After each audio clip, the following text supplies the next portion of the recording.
Hello and good morning.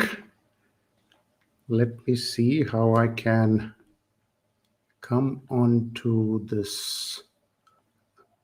Yes, so we are in business. All right. So, welcome back to yet another episode of Gravitas Masterminds Masterclass. And for today's topic, I have got something which is really interesting and critical for many leaders who face these things every day in the conference room. Now, I know that there are people who are at different stages of moving into the strategic role or um, uh, in the senior leadership roles. So this is particularly for those who are maybe in a program management role or director role where they have to manage different stakeholders at different authority levels. Sometimes they are working with leaders who are, in fact, two or three ranks, outrank them by two or three different levels and positions. And sometimes it's very difficult for you to manage how to do the pushback and how to make sure that your meeting doesn't get hijacked by any other topic except or apart from the one that you have scheduled it for, right? So what I've got for you today is the Switzerland strategy, leading high pressure meetings when everyone outranks you, right? So, this is my promise to you that in today's session, what you are going to take away is an exact framework for leading meetings when you do not have authority. How do you manage people over whom you do not have authority because they're free to ask you any questions or free to choose whether they want to come on board with you or not, right? Then we are going to have a look at a method to reframe tensions in an alignment. So there are these meetings when you are trying to align everybody's expectations. These expectations and the tensions can run high in these meetings, because everybody is entrenched in their own position and they don't want to let go of what they hold dear to themselves. So how do you make sure that you reframe the tension where people are willing to let go of their position and at least have a look at what is good for the project and what is the decision at hand that we need to make? All right. And not only that, I'm going to offer you certain scripts, certain templates until the time that you become used to following your own script. There are certain time tested scripts that you can use from tomorrow onwards as part of the skill set development that I'm going to offer it to you. Besides that, the entire program, I'm going to create a cheat sheet. I've created a cheat sheet, a toolkit that you can start to apply from tomorrow onwards. Okay. So with that promise, let's start our session today. So for those people who are coming here for the first time, let me just introduce to you what is Gravitas Mastermind. Well, so Gravitas Mastermind is actually a forum, an online community which is specifically meant for senior IT leaders, those leaders who have got at least about 10 to 15 years of experience and they are moving into more strategic roles. And the reason why it is important is because uh, every leader reaches a point in their career where the way success is defined that changes dramatically, right? Until you reach your functional level, uh, the changes that happen in your role are incremental. You are just looking at managing bigger projects and bigger teams. But when it comes to the strategic leadership is concerned, the expectations of your stakeholders and the way the success is defined, that changes dramatically. And unfortunately, the functional role that you have been training and working for your last 10, 15 years, that really doesn't help you to prepare for this new role. Okay. So this particular forum is a place, as a safe place where you can come and find out, um, kind of as basic things as what is strategic leadership, what is executive presence, and as mature as in terms of how do you develop your strategic leadership, what are the resources that are required, what is the specific areas that you specifically have to focus on. So this is all available on this community. We have regular master classes. This particular master class is a part of this whole forum. So a little bit more about this later on. But here to please, this is for you to get an overview of what is Gravitas community and what are these master classes and why are we doing that. Okay. Now, Gravitas Mastermind is a part of my consulting organization called Gravitas Academy. And here we work with leaders and organizations to help them find their voice at a strategic level. So I particularly work with leaders who are in this particular role. Okay. Now, before we begin, and if you are here for the first time, just let me give you uh, uh, a little bit more about myself. Who am I, and what exactly gives me the qualification to talk to you about strategic leadership? So, the little story behind that is that I started off my career as a chef in a hospitality industry, and for after working for 4 or 5 years, I was put into a situation where uh, things changed dramatically for me, and I happened to learn about strategic leadership quite early in my career. Two things happened which sort of set the stage for me to get onto the path of what I'm doing today. Okay. And that is important for you to understand. Why? Because it's important for you to see how did this whole program has evolved and what is the significance for this. So the first thing that happened was that after having worked in a five-star hotel's kitchens for about 5 to 6 years, I was actually thrown into a position where I was in charge of turning around restaurants, failing restaurants overseas. And what that did for me was that overnight it threw me into a position where instead of talking to the kitchen management and talking to them about, say, recipes or menus and roosters, attendance roosters, duty roosters, I was immediately put into a place where I had to talk to the owners of the restaurant and the stakeholders and the investors. And what I realized immediately was that they were, even though they were in the hospitality and the food business, they were more interested in talking about the profitability of the institution and the growth trajectory and what are we doing about those, which was a very, very different conversation for me compared to what I was used to talking and doing with the kitchen management in those hotels.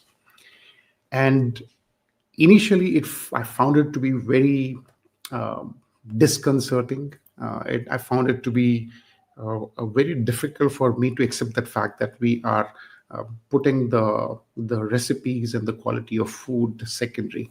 But over a period of time, I realized my kind of mistake, that I was looking at it from only one perspective.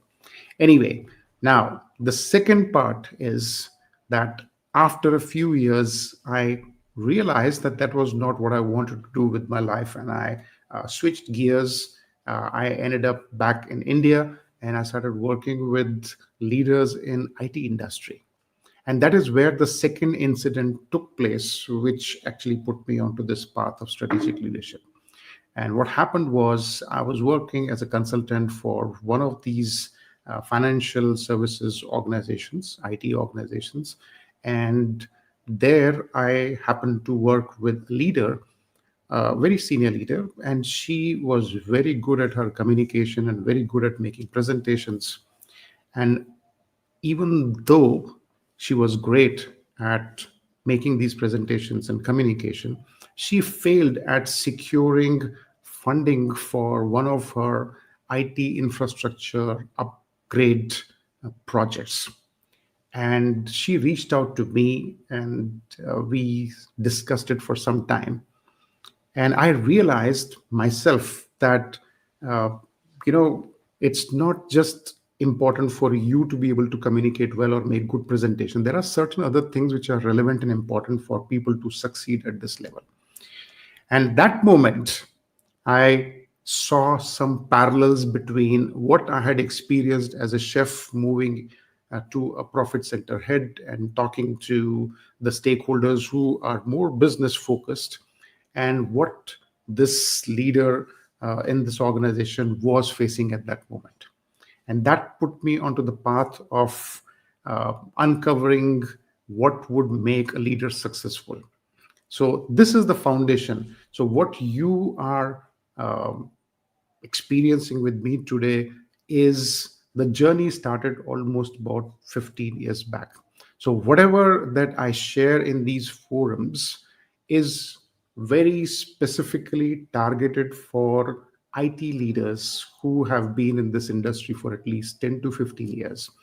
And those are the people who are finding it challenging at this moment to connect in a meaningful way with their business stakeholders. They find that they are technically sound, they are in fact experts, but somehow they just get ignored in those meetings. Their recommendations are not being implemented, and sometimes they find that whatever that they are talking to their stakeholders, that is not making sense either to those stakeholders. And even you feel that you are just rambling and skirting around the issue and not talking to them at what they are looking for. So this is something. It's a common challenge. I have been working with leaders for the last 15 years to have experienced this in various industries and various leadership levels. So the the objective of starting this community was to bring together resources and uh, a community or a safe place where people can uh, practice becoming a strategic leader rather than just being a functional head. I always give the analogy of a plumber and an architect. Technical leaders sometimes they get treated more as plumbers who are approached when they need something to be fixed, not necessarily when they want to give shape to a vision that they might want. Any organization is creating a new vision for a new project or products to bring to the market, and that is where it becomes important for you to change the way people perceive you. Okay. So that's the background. That is what is the context in which we are doing this. I have done multiple sessions earlier which talks about different aspects and perspectives of strategic leadership, and today's masterclass is about um,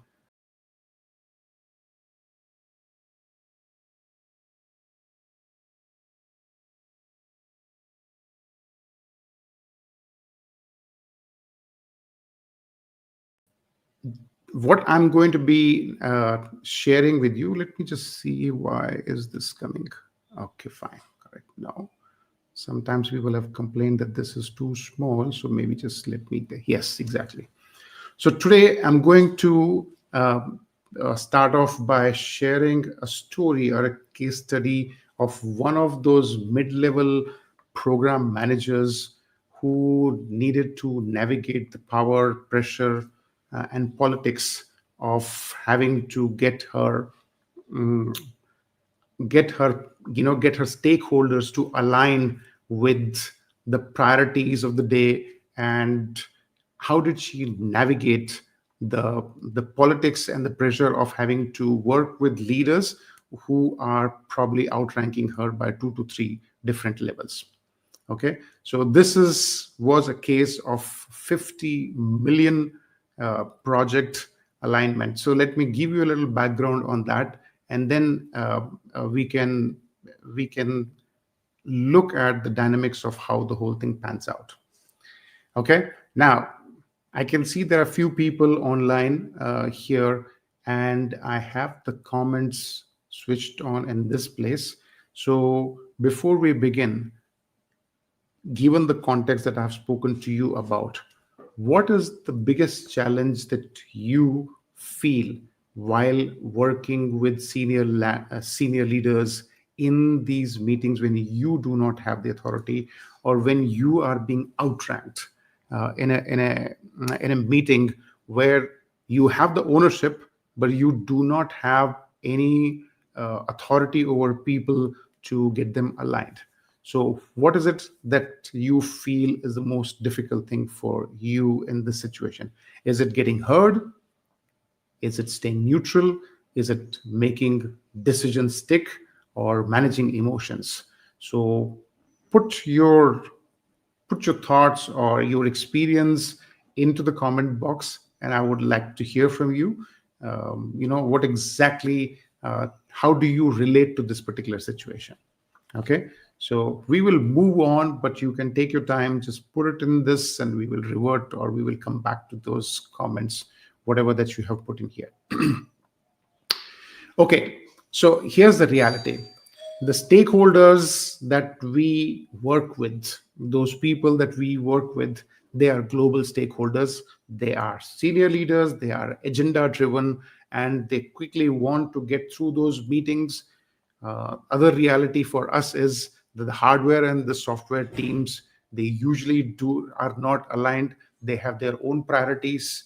They are not synced online timelines, and you as a program manager or a director, you have to carry the weight of that delivery without having full control. That's the reality. That's the kind of world that we work in. That's the picture of our, that's our story. That's the picture of our day-to-day work that we do here. Okay, so this is where we are going to have a look at that. What is it that gives us the power? How can you exercise power in a situation like this, where you can come across as a credible leader, somebody who can align different stakeholders, align different priorities, and still be able to get people to move forward and take a decision, right? So this is where we are going to, let me start by sharing the story of this lady. Her name is Ritika, and she works for this organization called Axiom Technology Solutions. This is a fictitious name. I've changed the name, but believe me, these are real case studies that I have come across over the years, and I bring you the real examples in these sessions here. And this is particularly a project which was for an IoT gateway. Now, the firmware team based out of India, software team again based out of India, and then you have the hardware team, which is a vendor from Taiwan, and then you have the um, architecture team and the principals sitting in the US. So this is the typical scenario that you have got of any IT organization. And here the challenge was that there is a particular MVP that had to be finalized before a specific time deadline, because the customer wants to showcase the product at the Consumer Electronics Show, and the firmware was not ready. The software is also blocked, and the US is pushing for these timelines, right? So who are the characters in this? There are multiple stakeholders, about 12, 13 of people from the engineering team, from the software team. Program manager Ritika is there. Then you have the US VP of engineering who is pushing for speed, and the India sales head is pushing for, how fast can we do it and to keep the customer happy. Engineers, they are talking more about stability, and everybody has got their own agenda. So this is a scenario where Ritika has called for a meeting to align everyone on the next quarter's deliverables and next quarter's OKRs of how things are standing at this moment and what that needs to be done. So the flashpoint of, when the emotions are running high started off when the India sales head wanted to freeze the firmware and says, with whatever level of development that has taken place, let's just freeze the firmware, and if there are any challenges, we will handle them as they evolve. And the US VP, he said, well, since we have already decided on these timelines, what is the need for us to come back and revisit these things? Okay. And again, the hardware team and the software teams, they have got their own issues of that it is not syncing, or we will have lots of problems coming forward if we were to work on that. So they did not want to freeze on the firmware. So the entire forum of 12 to 15 people in this virtual meeting, their eyes turns towards Ritika, who's the program manager. Now, before we move on, I want to hear from you exactly what is it that you would do in a situation like this. If you were in this situation, what would be your reaction?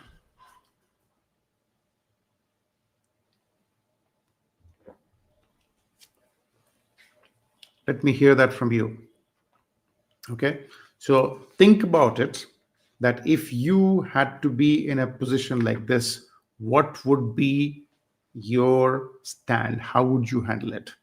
Now, you may want to put it down in the comments. It's fine. If not, doesn't really make a difference. But I want you to at least get into Ritika's shoes and see how would you have reacted, so that at least when we talk about the solution, you will be able to compare your thinking versus what Ritika did, and how did she succeed in a situation like this. All right.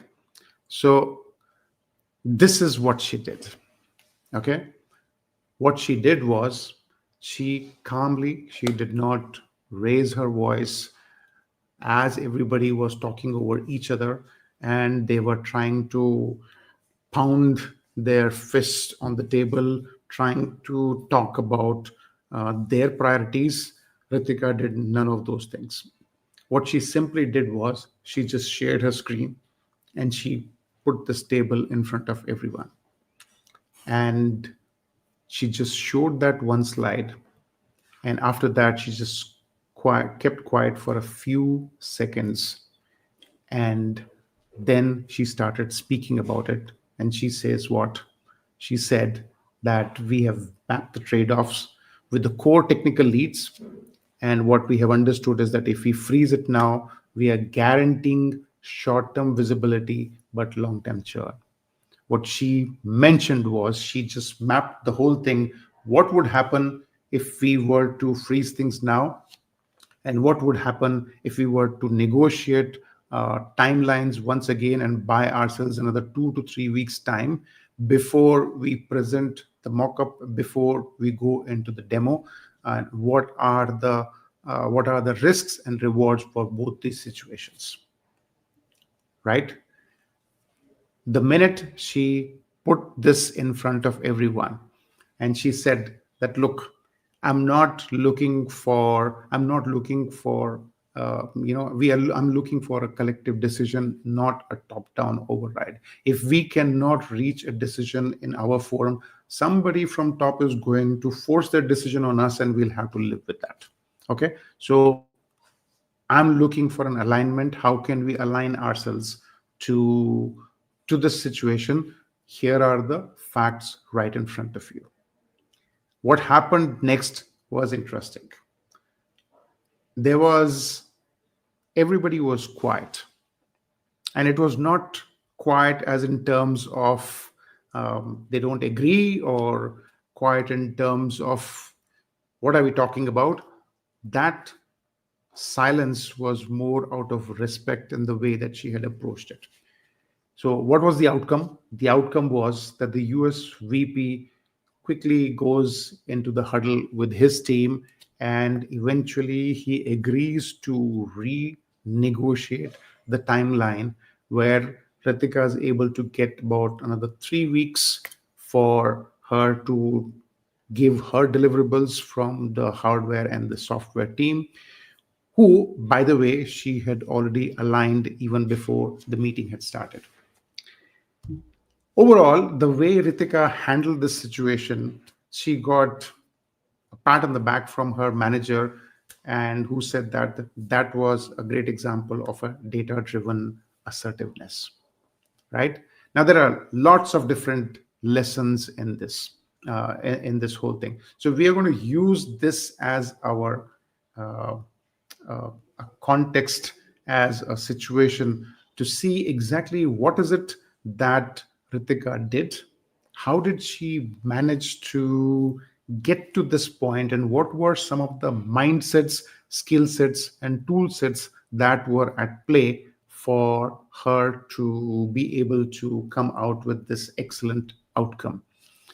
Because if I were, if you are like me, I would probably would want to have a similar outcome if I were to be put in a situation like this. Okay, so let's break it down and see exactly what she did and what is it that we can learn from that. What can we take away from here?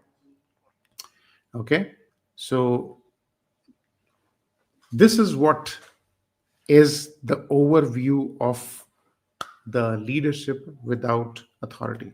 This is the anatomy of leadership, right? Number one, data over drama. When you have data, then you don't need to, kind of bring in high emotions, or other people when they are in a situation like this and they are being dramatic with their emotions. Data doesn't lie. Data is the one that overrides all these emotions. So the one thing that we can understand is that if you are able to bring in data, that there is no there's no need for you for passionate speeches and passionate persuasion in terms of why your priority is the most important one. Then system view over function view. If at all Ritika were to look at a functional take, if she had taken the functional view of either the software or the hardware, and not keeping in mind the needs of her customers, end user customers, or for that matter, the architectural team or the vendors, she probably would not have been able to frame her business case in such a powerful manner, right? So she did not just restrict herself only to the functional view. She looked at the bigger picture, and she looked at the complete system of what would be best for it before she asked for their alignment. Then ask for alignment, not permission. This is very, very important for us to understand, is that uh, you are not there as somebody coming up with a solution. You are there to present them with the facts, and that's the reason you are not groveling for permission, or you are not groveling for so you're not asking them for permission. You are there for alignment. When you are there for alignment, you come across as a peer. It doesn't matter what is the rank of the leader, but what you project yourself is somebody who's rational, who has the bigger picture in mind, and that you are engaging and involving everybody else to see things from the right perspective and then come to a logical, rational decision. Okay, so in those cases, you are looking for alignment, not permission. So this is one mind shift that I feel most leaders would benefit from if they were to start looking at their role and position and their approach to these situations more in terms of alignment, not in permission, right? And the last part is respect everyone fear no one, right? Now, that is again an attitude, that's again a mind shift. This is something that we need to develop. Now, I know that it can be a little challenging, but it can be done. And how do you do that? That is something that we are going to have a look at as we move forward in this. But the point that I'm trying to make here is that anybody who has to be working in a situation where they have got no authority, where people outrank them, these are the four things that can make sure that you still wield power in those meetings. You will be much better positioned to get people to decide or get the decision from people, or align them at least, productive conclusion to a meeting, if you were to work with these 4 points: data over drama, systems view, and asking for alignment, not fearing everyone, respecting everyone. Okay, how does that do? So what exactly is it that you need to do to work on that? And this is what it is: the you mind shift. Now, let me just take a step back here. I've talked about that whenever that we are trying to make a change at this level, this is more of a transformation. These are not necessarily technical challenges. These are not technical challenges. Why they are not technical challenges? Because this is not something that you look at the system technology and then come to a conclusion and talk about it. Here we are dealing with uh, emotions. Here you are dealing with psychological safety. You are dealing with egos, right? And here we already are conditioned to follow seniority. So these are behavioral challenges. These are changes which requires transformation. They cannot be solved with technical skills, technical skill sets, right? So when that happens, you need to have an alignment of mindset, skill set, and tool sets. If the mindset is not there, if you do not believe in yourself in certain contexts, whatever the skill them you might have, it might not deliver the goods for you, right? It will definitely not deliver the goods for you. So you need the mindset before you need the skill set. And once you have the skill set, you want to make sure that that is something that is replicable in different situations, and that's where the tool sets comes into picture. So independently, individually, none of these things would work. If you have just the mindset, not have the skill sets or the tool sets, that's not going to help you. But you need to start with the alignment of these three things. Now let me give a quick example of what does that mean. So there is the story about this air hostess who is there and in an airline, and this airline was experiencing people not using them, and they were preferring their competitors. So they wanted to find out exactly what's happening. So the consultant who was hired to help them, he came and said that, you know what, we are not providing customer service, and we need to give customer service, better customer service. So okay, fine, you know what, how do we provide better customer service? You train people on these communication skills and how to deal with the customers, and that is going to help you to become better at customer service. So they said, okay, great, everyone goes through customer service training. After the training was done, there is the situation where the air hostess is in the aircraft and they are about to take off. They're just waiting to take off. And suddenly, the air hostess hears somebody sneeze. Achoo! And this was like a big, burly German air hostess. She turns around and she looks at the passengers and she says, "Who sneezed?" And the tone that she used, because of that, people did not want to put their hand up or acknowledge that that person was the one. And when she did not get any response, she once again asked, "Who sneezed?" And suddenly, one gentleman very gingerly put his hand up. So then she just walks up to the gentleman and she looks him in the eyes and says, God bless you. And then she goes away from there. Now, the point of the story here is that it required, do you think, okay, fine, do you think if when she did this, that it helped to provide a good customer service? Because I'm sure she was taught that if something like this were to happen in a situation, what should be your response? So she was trained on the skill set. She was told that this is what you need to do is, say God bless you.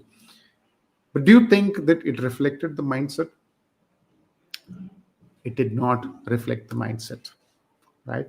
So the mindset was not there. The skill set just fell flat. You could replicate this whole thing and take it as a toolkit, but as long as the mindset is not in place, this will not give you the results.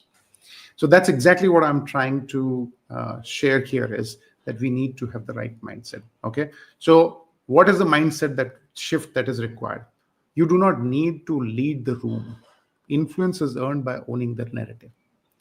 In situations like this, what we need to understand is, and we need to get it, the penny must drop for us, is that in these high stakes meetings, it is not necessarily that you have to be the senior most person, or you have to be the one person who has the authority in the room for you to be able to get the decisions, right?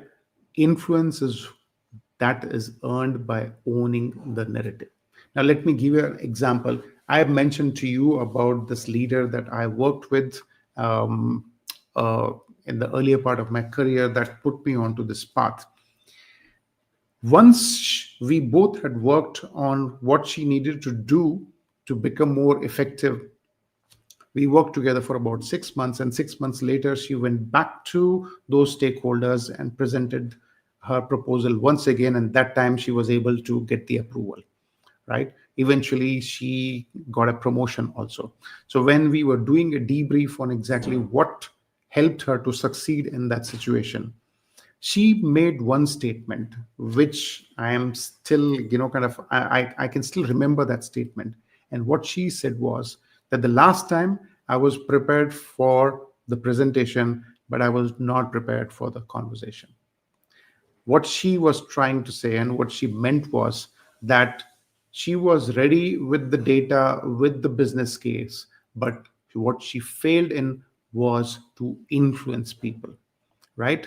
And this is what we are talking about, that when you are in a position where you don't have authority, you need to be able to influence your stakeholders. And that influence comes from your narrative, the way that you present your case, and the way that you manage stakeholder expectations, right? So one mindset shift that we can take away is that we do not need to be the person who has the authority or the senior most in the room.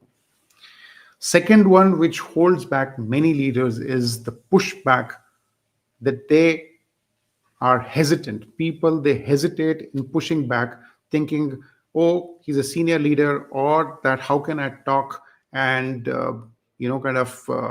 be assertive to a leader who's maybe two or three ranks above me.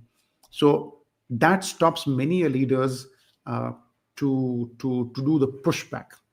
What you and I, we need to understand is that pushback is your duty. Pushback is not defiance.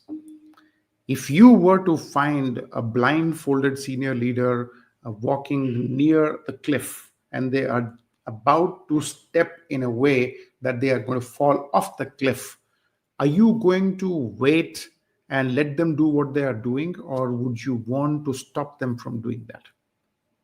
Right? So when you are somebody who has the technology or the technical perspective, and you're the only person who can see the bigger picture from your technical perspective, then it becomes your duty. You need to make sure that you voice your opinion, you voice your concerns, and that is not defiance.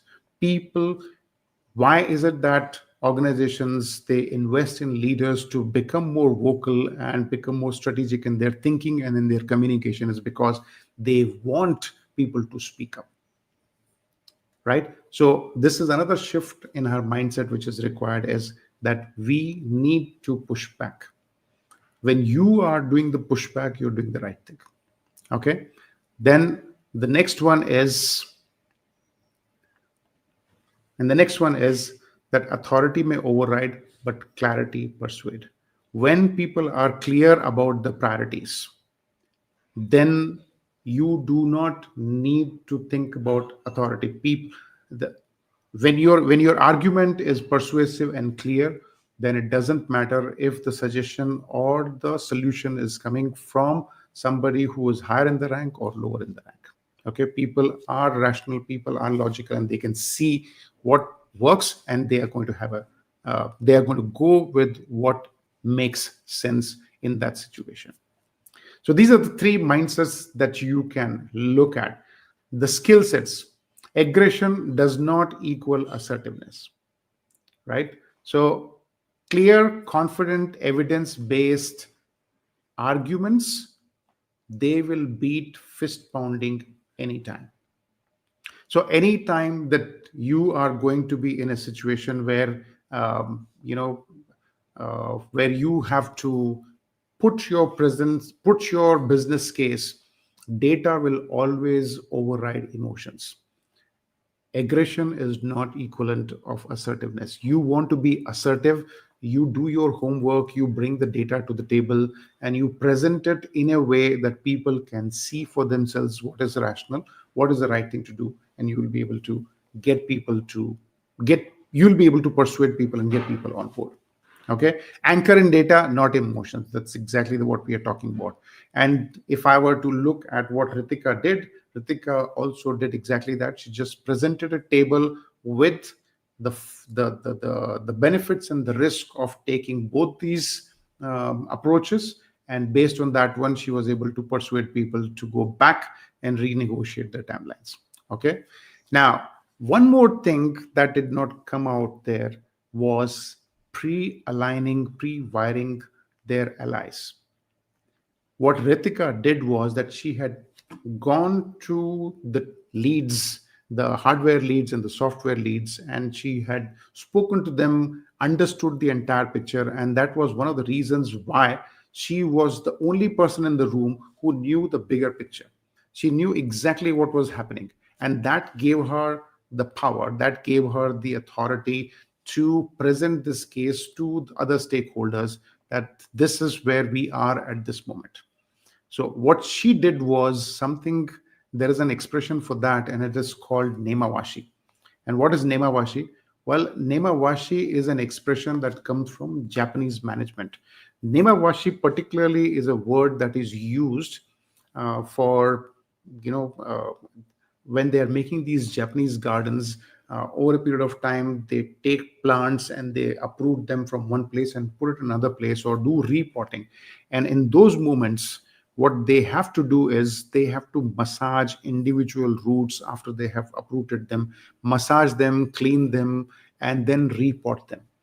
This act of uh, massaging individual roots is called Nemawashi, and that has been adopted in the management circles, which means to go and speak to your stakeholders, um, to go and speak with your stakeholders individually. So even before you go for these high stakes meetings, you go and massage individual expectations, stakeholder expectations, by getting those allies on board, so that there are no surprises for them, and they will back you, and they will be with you in the final call that is being taken. And on your part, you will get the bigger picture of what you will have, the bigger picture that you can present better to your stakeholders or to the decision makers here. Okay, so zooming out, three mind shifts and three skill sets that you need. You have these two things, then it becomes easier for you to manage those high stakes situations. Okay. Any questions so far? Anything that you may have at this moment that you would like to share with me? Any experiences, anything that reminds you of a particular situation that you have experienced, any parallels that you can see? I would love to hear from you.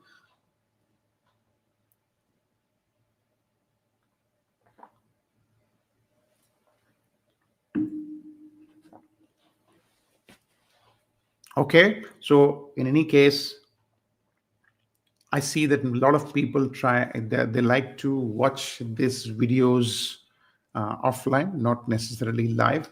So, in case you are watching it later on, put it down in the comment and let me know, because I always like to hear similar stories and see how they can be handled. And in case you have a situation that you are grappling with at this moment, just drop me a message and we can discuss this and see how this framework and this skill matrix can be used for us to resolve this your situation. All right. So here are what exactly are the takeaways for you, right? So the takeaways for any leader in a situation like this are: prepare your trade-offs. Most of the decisions which are being made in the organizations, those are nothing but trade-offs. So trade-offs is a critical part of any decision. Somebody said that, unless and until you have uncertainty, there will be no need for decisions. Just think of it. If you knew exactly what you are supposed to do in a situation, why would you need a decision? You would just go ahead and do it. So it's only because there is a sense of uncertainty of what is going to be the outcome that creates the need for you to choose or decide in a space of uncertainty. And in those moments of uncertainty, you have options. You have multiple options or multiple approaches that you can take. And each one of those approaches will have their pros and cons. So if you were to decide to take one particular approach, there will be an opportunity cost. There are going to be trade-offs. So make sure that whenever that you are preparing yourself, that you prepare the trade-off maps. What exactly are we letting go of in one approach, and what could be the trade-offs in the other approach? uh, it should not be like a status update, right? As functional leaders who are moving in, we are good at giving status updates, but when you are giving status updates, you are not giving any comparatives for anybody to take decisions, to make decisions. So to replace your status updates with trade-off maps, that's one critical takeaway that you can take for handling your high stakes meetings better. Always go with trade off maps. Pre align with allies before big calls. All those people who are your allies, and those, the hardware teams or the software teams or the vendors, just get them to align and learn their expectations and how much they can negotiate, and what are the, because that will again give you enough data for the trade-off maps, right? Ritika would not have learned about what trade-offs could be made unless she had spoken to if she had not spoken to the hardware and the software teams. Okay. Then narrate risk, don't escalate blame.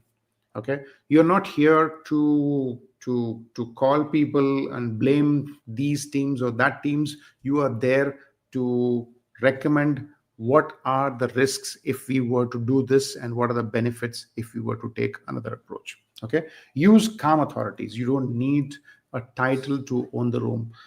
uh, we have repeated that again and again, that when you have calm authority and data, that is highly, that's much more persuasive than just authority. Okay. So this is important for you to have a look at.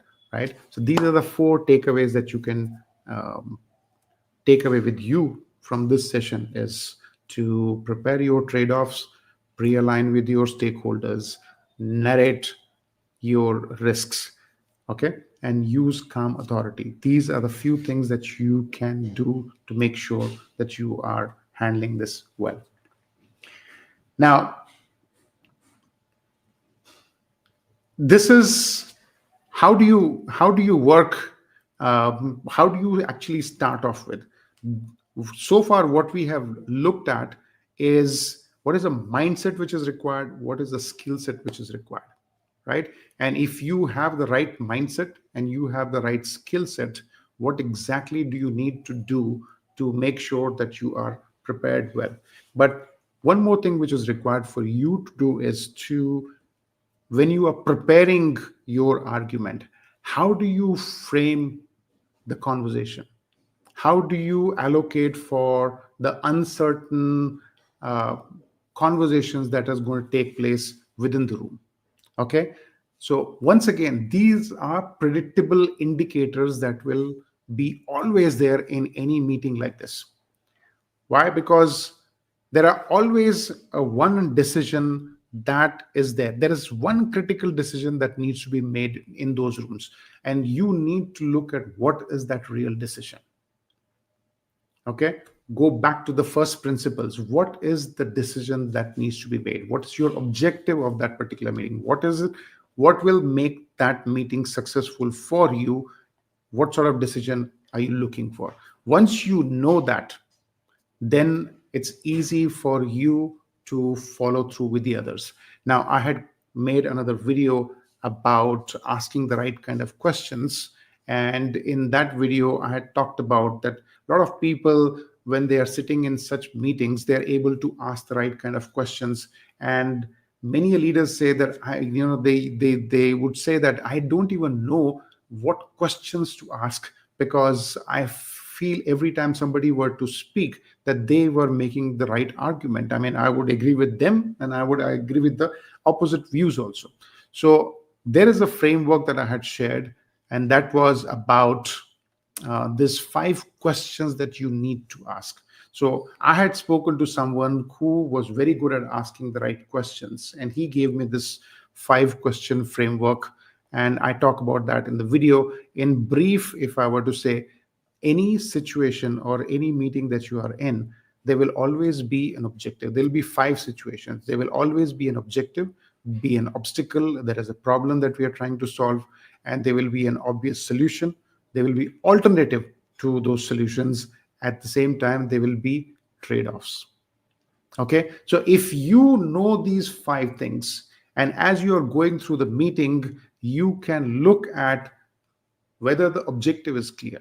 And this is what we are talking about. What is the real decision? Are we clear about exactly what is the decision that needs to be made? What is the problem that is there, or what is the obstacle that is stopping us from taking that decision? And what is the solution which everybody can see but cannot agree on? And then the what are the alternatives? What are the trade-offs that can be made, and are there any alternatives to that solution? Okay, so when you are preparing yourself for these meetings, ask yourself these 5 questions and see if you have answers for any one of these. I mean, all of them or not.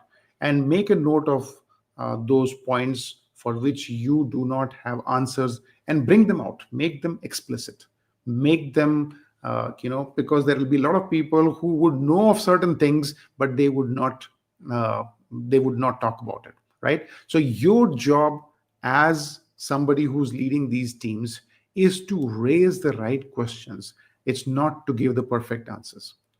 You are not expected to come up with the perfect answer, because there aren't any perfect answers. Your job is to ask the right questions. Okay, so this framework of asking the right questions will be very helpful for you to prepare yourself for these meetings. Now, let's talk about the fact about the pushbacks, right? If you do not do the pushback, many a times leaders, when they don't know what to do, they just prefer not to do anything at all. But they have got consequences. Making a choice of not making a choice is also a choice, right? So this is where if you do not do the pushbacks, what is going to happen?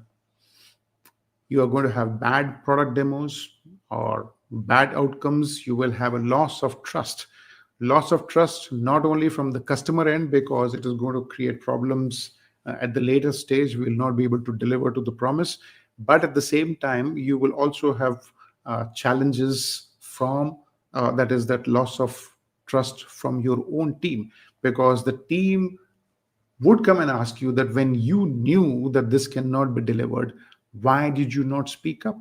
Why did you agree to these timelines? Because we cannot deliver, and you know that it's going to put a lot of pressure and it is going to impact the stability and quality of the outcomes. And burnout from cleaning up those bad decisions. Every time that you make this decision or a bad decision, there is always fallout for that. There will be consequences, and you will need to clean those up. And that's going to be the dirty job. So please understand, and please make a note of this, that whenever that you are not saying something, when you are staying silent, that silence is expensive. You don't just inherit pressure, you inherit consequences also. So you can choose, and whether you want to handle that pressure during the meeting or you want to handle the consequences. Obviously the consequences will be much more long term compared to that pressure. These tools and techniques that I'm talking about, the frameworks that I'm talking about, they are your pathway to handling that pressure, to handling and preparing yourselves better for these high stake situations. Okay. So the next one is, if we were to do a recap of key behaviors for high stakes leaders, the attitudes and mindsets. Okay. Assertiveness without arrogance, clarity without apologizing, pushback with preparation, speak last but with impact. Earlier we saw what is it that will be your payoffs, what is it that you will get if you were to prepare yourself for these 3 4 behavioral changes.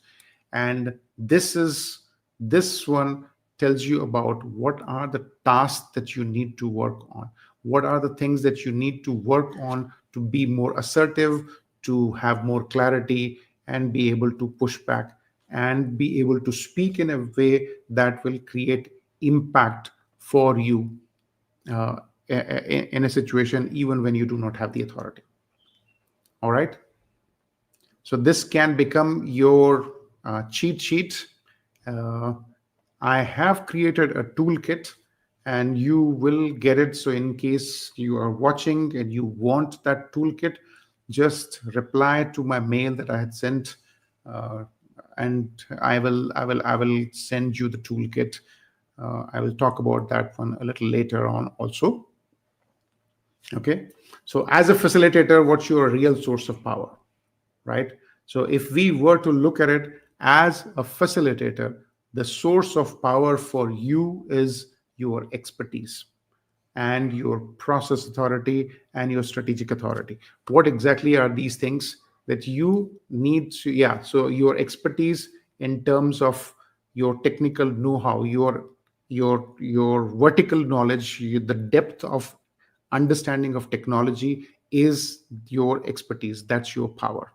Then your process authority. How exactly do you manage the process of aligning your stakeholders? That is another source of power for you. And if you are able to look at the bigger picture, have the strategic point of view of how the system works, what are uh, the factors that come together for you to be able to deliver on your promise, and aligning your stakeholders based on those priorities, that is your strategic authority, your ability to look at the bigger picture and then present your business case. So these are 3 places, these are the 3 things that you need to work on. You can think of your source of power in any situation where you do not have authority as your expertise, your process authority, and the strategic point of view. Okay.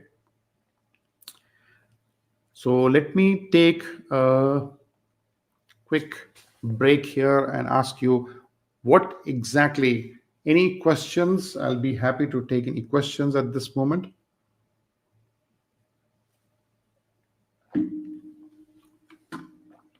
Okay. So drop in your questions. Let me see how it works. Great. So let's go back.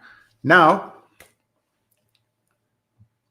let's revisit exactly how Ritika made this choice. And at least now you have the nuts and bolts of how she prepared herself to come to the point of presenting that one single slide. So Ritika had no formal authority there is that she could leverage, or she had, but she had strategic authority, right? She, as a program manager, she had to look at the different moving parts, and she saw the consequences of the choices or the decisions that she made. Even before she walked into the meeting, she knew exactly what would happen if we were to take one approach and what would happen if we were to take the next approach. Okay, so these were the two things which were important, and that's how she was able to come up with this uh, conclusion of how to present her case to the stakeholders. So here we are going to look at now. So okay, let's zoom out again. We looked at that there is a situation where we find difficulty in handling stakeholders who outrank us. Okay, we looked at a situation, we identified what are the mindset, skill sets, and tool sets which are required for you to to handle situations like this. And we also identified certain tasks. There are certain things that you can do to build those mindset, skill sets, and tool sets. Not the tool set, because the tool set is something that I'm going to share with you right now here, which is our second module, which is the Switzerland strategy, the name for the module here. So this module or this framework is going to give you a replicable tool that every time you go into a situation, or if you when you go into a meeting, how can you make sure that you can replicate that success, or how can you make sure that you can replicate this as a tool and it is not a hit or miss situation for you. Okay, so this is one we are going to have a look at. Let me just write. Okay, so now you can have a look at it. Oh, the formatting has gone a little. All right, not a problem at all. So this is the framework. It's a Swiss framework, and it's an acronym for set the stage, watch for patterns, intervene strategically, synthesize statements, and secure commitments. Here are the exact scripts that Ritika used in um, her meeting. And let me see if I can go back. Yeah, exactly. So these are the scripts that Ritika used in a meeting. So what is the thing? She stopped, she set the stage, she set the context the minute she started speaking. Once she had shared the screen, she said, clarify the meeting's purpose and objectives. Okay, and how she put it across, the first thing that she did was to set the context. Many a times I have heard senior leaders and executives who are trying to help their leaders build those strategic skills. I've heard them say again and again that leaders, they do not set the context. And it's very important for you to set the context right before you start to make a presentation. It might look very simple and it might seem very obvious, but many a times we don't happen to do that, and which is something that you could put it as a reminder that this is something that is critical and important for for you to do. Okay. All right. So set the stage, clarify the meeting's purpose, and your role as a facilitator, right? What Ritika said, I'm here to guide alignment across functions. The goal today is to decide, not to discuss. Okay. So she is making it very clear what exactly is expected. Watch for patterns, listen for repetitive tension points, scope creep, timeline clashes, priority misalignments.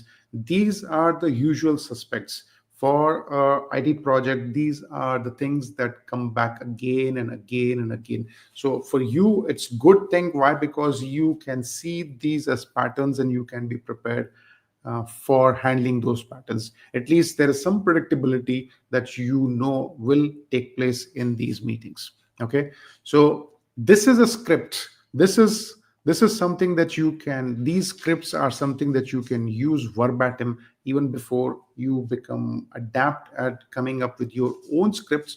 But this is something that you can start off with. So I'm noticing we are looping on the speed and stability versus stability. Let's name the trade-off. Okay, so if this is what we are looking at, that we are keep coming back to the same thing again and again, then what is the trade-off which is we are willing to make? Then third, intervene strategically. Don't bring in your functional part of it. Look at it. Interrupt when you see that people are not looking at the bigger picture. Interrupt only when a decision is about to go off the rails. When people are entrenched in their situation, in their position, that's when it will go off the rails.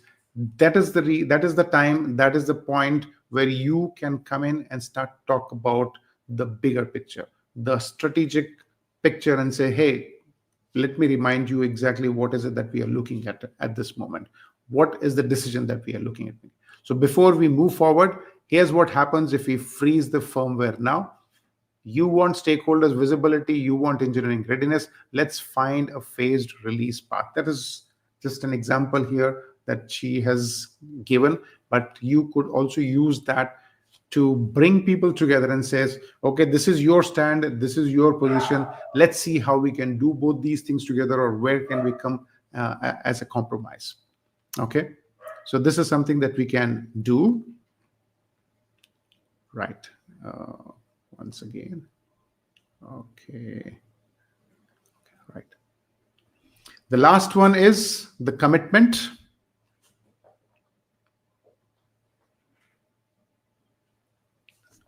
Right? Gain commitment from them, summarize and assign clear ownership. Once the decision has been taken, then he says, we'll proceed with the revised date and schedule. The internal review is on the 17th. Ensure that at the end of the, you verbalize it, you make it explicit. This is what we have agreed upon. This is what we have agreed on. And this is when we are going to have a review again, or whatever is appropriate for you to say in that particular moment. Okay, so very important for you to formally close that. Right. So can I ask any thoughts on this one? Do you think this can be something of usefulness to you? Are there any insights that you think that, yeah, this is something that I can use in this situation? Any thoughts on that?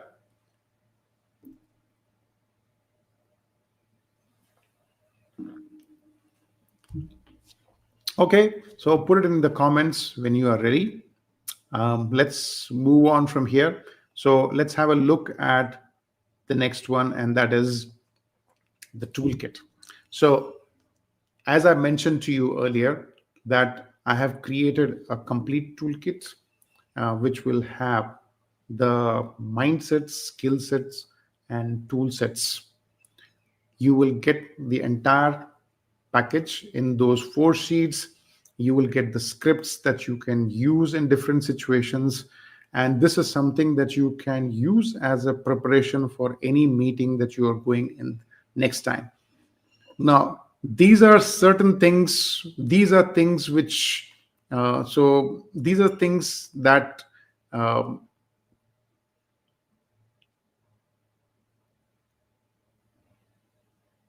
yeah, so Sorry, I lost my train of thought. Okay, so what I'm trying to say here is that this is not something that you can just take a look from the toolkit and just rattle it off, or it's going to help you. These are rituals, these are habits that we need to develop. This is something that can come when you practice it over a period of time. So make it a point to take one of these tools and make it a priority for one meeting and see how comfortable do you feel working with that tool, and then move to the next one. Give yourself at least about a week's time, or if you are able to practice that on a daily basis, make sure that you practice that at least for a week before you move on to the next one. Right? So as I said, it's knowing is one thing, but doing is another. There's always a knowing doing gap, and the way that you can bridge that knowing doing gap is based upon how much practice that you put in. Marshall Goldsmith has always mentioned that, leaders, when they are changing behaviors, they need three things: courage, humility, and discipline. Courage to accept that fact that we need to change, humility to accept that fact that somebody might know and they might be able to give you some suggestions. So be humble enough to accept those insights and inputs from them. And the third and the most important thing is put into practice in a disciplined manner. Do it on a regular basis, not just on and off, because it needs to become a ritual and a habit. Consistency is much more important than quantity. Okay, so that's what this toolkit can help you do, that is to bring in that discipline of practicing, preparing yourself and practicing it. Now, one thing that uh, always stands out, and in fact, I was talking to one of the senior executives who was giving me a little briefing on how the program needs to be structured for his program managers. And he said that people do not speak loud enough in those meetings. They don't show that confidence. Is it even if they are wrong, at least do it confidently. That was the statement that he made. And so I thought of addressing this part of the confidence toolkit. In fact, the last mail that I sent across to people, I had addressed this topic of confidence, and it definitely connected well with people. So I thought that maybe in this situation also, let me share a toolkit for building confidence. How can you be confident in the situation? Because believe me, even in these high stakes meetings, people, they will see how confident and what is the level of conviction that you bring into whatever that you are saying.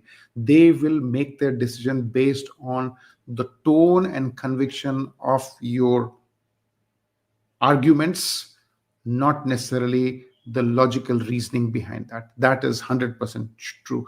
People make decisions on emotions and justify it with logic. That's an old statement, but so that's what we are going to do here. Okay. So what to say when you don't have all the answers, and that becomes important because there will be times, there will be places where you will not have the answers. How do you continue to stay confident in situations like this? Okay. Now, here is one thing that I do in my sessions when I'm working with leaders. I try to drive home a point with this little exercise. And what I do with them is that I will ask uh, uh, people to give me a show of hands of how many people in the room can name 20 birds in the next 1 minute. Right? And even if you, even now when you are going through this, just think about it. Would you have put your hand up or not? Now, I have done this exercise. I can't even remember how many times I've done this exercise, but the pattern is the same every single time. And what the pattern is that out of a room of 14 to 15 people, there'll be hardly one or two people who will put their hand up saying that, yes, they can name 20 birds. After I have said that and those people have put their hand up, then I'll give the room 1 minute to write down the name of as many birds as they can write. Okay.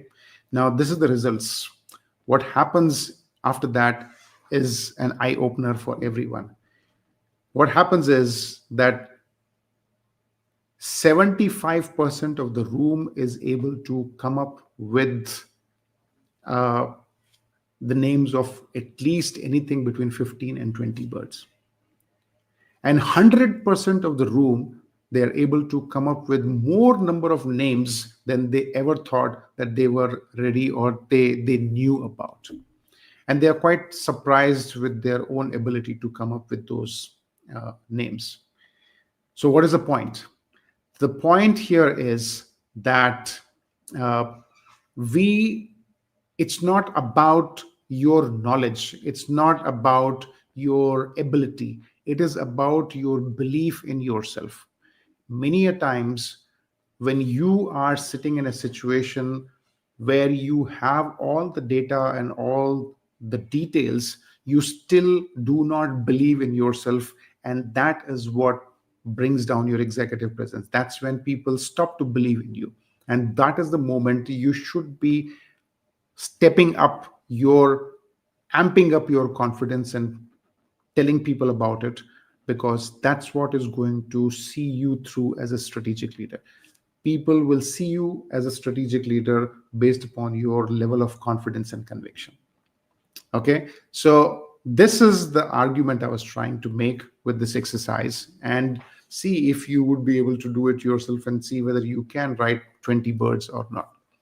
So this is the statement that I have, that changed my perspective about confidence. And I like to share that again and again, is that confidence is not about having all the answers, but it is about knowing that you can handle any problem. The day you are able to make that critical shift in your mind, that I do not know this answer and that's the reason I should keep my mouth shut. No, if you know that you can handle any problem, you will be willing to at least try it out, and you'll probably be the first person to say, yes, let me handle it, or let me see exactly what can be done. Okay, so if we can make that shift in mindset, that confidence is not about knowing all the answers, but it's about knowing that you can handle any problem. If you're able to do that, you are well on your way of becoming a strategic leader, right? Because what is required is for your ability to work with uncertainty. Okay. All right. So what exactly can you do? Now, here's the framework for that. This is where you can work. Sorry, it just went ahead. Okay. So strategic pause framework. What is a strategic pause? Now, many a times when people are asked a question for which they do not have an answer, the tendency is for us to try and respond to that immediately. We feel the need that if I were to not respond immediately, then I will not invoke confidence, or people will feel that I don't know it, and it will make me look bad. So here, the thing is that you do not necessarily have to answer anything. Point number one, that you do not necessarily have to uh, respond to any question like a knee-jerk reaction, right? And there's a video of Steve Jobs where somebody had asked him a question, and he took almost 18 seconds, which felt like a lifetime on the screen. And when you have about 2,000 people looking at you, and very comfortably, he was sitting on stage for about 18 seconds. And what he said was that that's an important question. Yeah, that's a good question. And then he waited for 18 seconds thinking about it before he came up with the answer. And there's a big lesson in this for us, right? That whenever that somebody has asked you a question, you don't have an answer, you can take a pause, take a reflective pause, and acknowledge to the other person and says, that's an interesting question, or that's an important question. Let me think about it.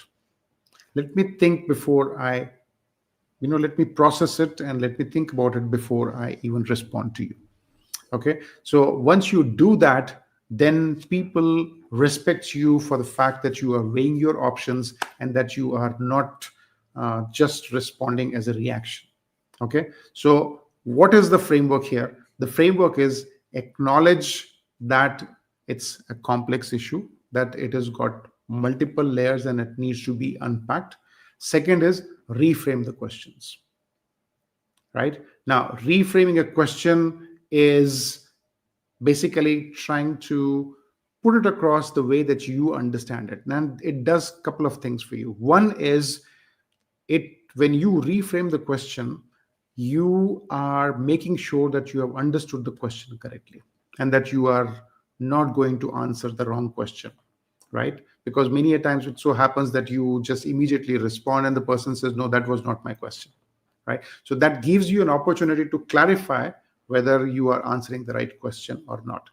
And the second thing it does for you is, your mind is always able to work much faster compared to the words coming out of your mouth. And it gives you an opportunity, it gives you enough time to think through your options before you present them. Okay, that is the second. So you'll be able to buy time for, in a very authentic manner. It doesn't look superficial, it doesn't look as if you're trying to make up. In a very authentic manner, you are able to buy time. Okay, and then commit clearly, in the sense, it's okay for you to say, I'm sorry, but yeah, this is something, I don't have a ready answer for something like this. And you can say that, I don't have the ready answer, but I will come back to you uh, with the solution in a specific time, by say end of the day, or maybe tomorrow, or whatever the timeline that you think is appropriate for you to mention. You can say that. Now, having said that, there are also situations where people would push you for an answer, where people would say, okay, no, I understand that you will come back to me after doing your due diligence or whatever it is, but what do you think? They are pushing you for a response based upon your expertise. And in those cases, it's okay for you to hypothesize, right? In the decision making video, I spoke about that. Uh, Leaders, when they are working with a lot of uncertainty, they do not talk about opinions. Opinion is a very concrete, one unidirectional way of saying, this is what I believe, right? And it can be wrong or it can be right. But if it's an opinion, people usually get married to their opinions. They make it a part of their identity. And when somebody uh, refutes it or somebody proves it wrong, then we make it our ego issue. And that is the reason leaders who are, who make good decisions, who make great decisions, they always hypothesize. They say, hey, and why do they hypothesize? Because they know that anything can have multiple solutions or options, and that with the given situation or the given information that you have got, this is what I can hypothesize, but I could be wrong. The most important thing in this is for you to say that this is something that I feel at this moment, given the answer, given the information that we have got, but I could be wrong. That means you are clearing the space for yourself, saying that there is a possibility that may be wrong, and it's okay if I'm wrong. So this is something that you can do.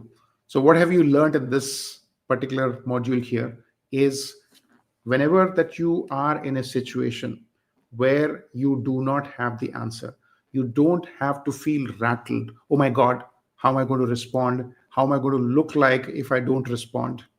Right? And in fact, I've had leaders who tell me that, when I don't have an answer, I get all worked up, and my heart starts racing and all that. But when I see my colleagues, even when they don't have answers, they're able to respond it well. What are they doing? Well, this is exactly what they're doing.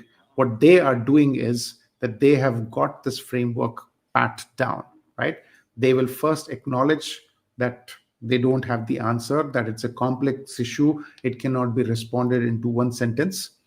They will reframe it to make sure that they understand exactly what the question is, and they will buy time authentically. And if they are pushed for a response, even with given uncertainties, then they will hypothesize, showing people that they could be wrong. Okay, so this is one toolkit which it's one of my favorites, because it absolves you of not having all the answers. And this is something that you can practice brilliantly, and nobody is going to question your expertise or authority, right? So this is one thing that you can do. Now, another part, which is something of very important, I mean, it might look like a small thing, but it's an important one, is that, you know, most of our stakeholder meetings, they are virtual meetings. Many a times you probably are not even on the video, but in those meetings where you are on the video, the way that you come across on the video screen can undermine your authority, or it can boost your presence, and it can boost your authority. And this is something that is important for you to understand. It might be just a hygiene or a housekeeping factor, but I have noticed a lot of times when people are talking to me, they're probably taking the call on the phone, and they have got that phone on the bed, and they are looking into the screen right on top. Okay, so when you have your phone or your screen in a way, it is positioned in such a way that you come across as chin up, or maybe half of your face is seen, or you are on one side. All these things, they make a huge impact on the way that people, you come across to people. That can have a huge impact on the way people perceive your authority or your presence. Okay, so this is something that you have to be careful of. The best way for you to do is to make sure that you have the screen and the camera at your eye level. Okay, it should be brightly lit. You don't need to have studio lights, but it should be brightly lit, and it should be at your eye level. And one more thing that people sometimes do is to keep the laptop on their lap. I know it's called a laptop for putting on the lap, but when you do that, it is constantly shaking, and that can be very irritating and distracting. Okay, then people, they start to focus a lot on the way that you are coming across on the screen, and they are not focusing on what you are saying. So very important for you to make sure that you address these issues. Okay, right. So what have you learned about in this session on confidences? That your confidence can come from a couple of places. One is knowing that you do not necessarily have to have answers, and you can have a way of responding when you do not have the answers. Second thing is, the way that you come across on the screen can have an impact on the way people perceive your authority and your presence. So that is something that is important for you to work on. Okay, all right, so let's move on to the last part of the session here, the Q&As. Do we have any questions?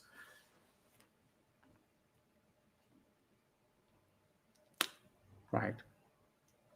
So whether you have any questions at this moment or not doesn't matter. As I said, I respond to all the questions. In case you are watching it after this has been recorded, please drop in your questions, and I will definitely respond. You are most welcome to book a call with me to discuss your specific situation which is required. And that brings me to the last part of this today's session, and that is, let me see this one, yeah, and that is about the community. Well, as I mentioned earlier, that in today's world, the challenges and the problems we as leaders we face, they are not something which has got any precedences. And every day we face different challenges. Every day there are newer things for which we have got no reference point in the past that is there for us to work on, and that can be very challenging.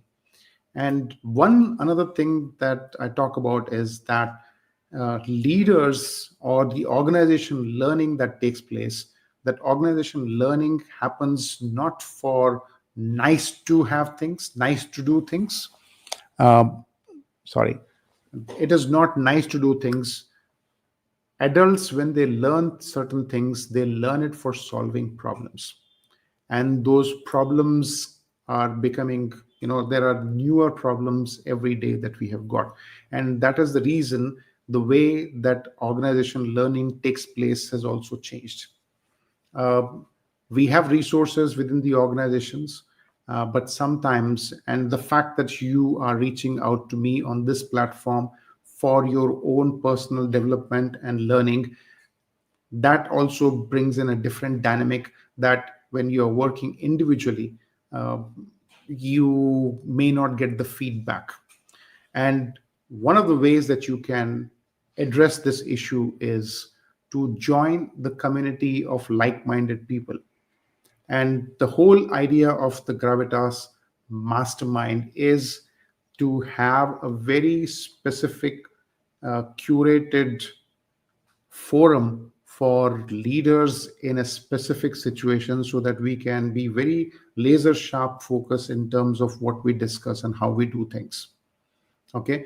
And this is the reason I started this community, that it's not about just doing a one-off training, or it is not about just learning something new once and then going back to work and say that yes, you have learned everything.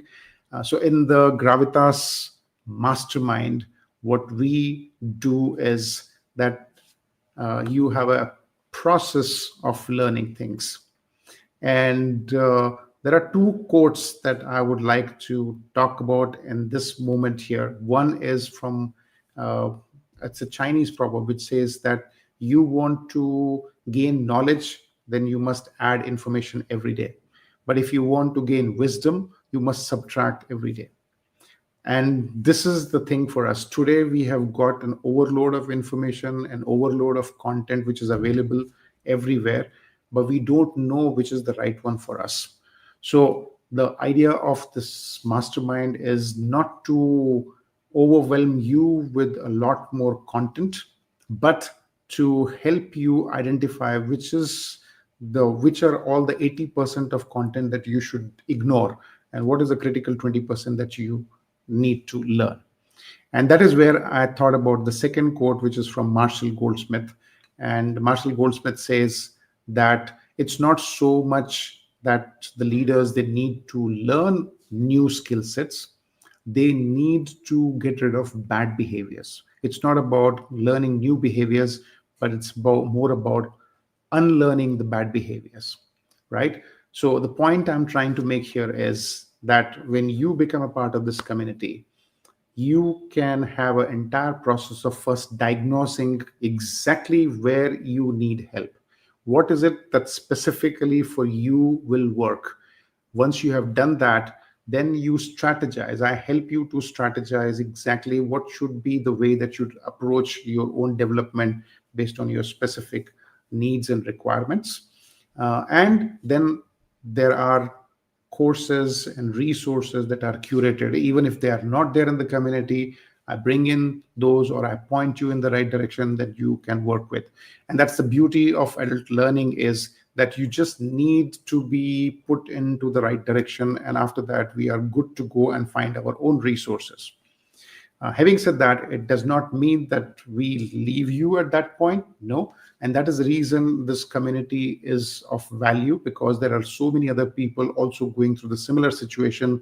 And when you reflect on that one, or when you bring across your questions and experiences, there are people who can immediately relate with what you are saying and what you're doing, and they are in a position to give you the right responses.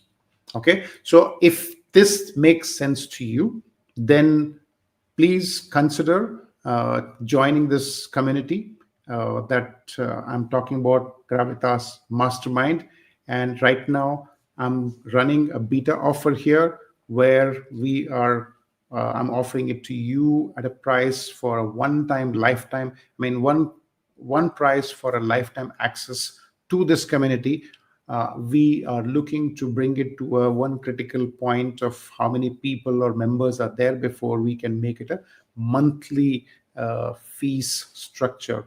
So this is your opportunity, and the bonus for this offer here is that the minute you sign up, you will have a 90-minute strategy session with me where I will help you to define exactly what is it that you need to work on. I've got an assessment, a strategic leadership assessment that comes free to you, and this 90 minutes session where you will be able to strategize and know exactly what you need to work on.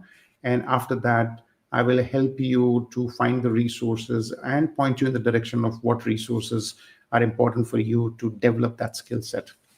Okay, so this is a limited time offer, and from this point forward, from this session onwards, these mastermind classes will also be available only for 48 hours on the YouTube link, and after that, they will be available within the community. So here's an opportunity for you. I'll be sending out a follow-up mail to you in which you will have the links if you are interested to consider. And yeah, that's it. And I hope to see you again soon the next time. But thank you very much for being part of this. And thank you once again for your interaction. I will read and respond to all your comments. Thank you and have a wonderful weekend. Bye bye.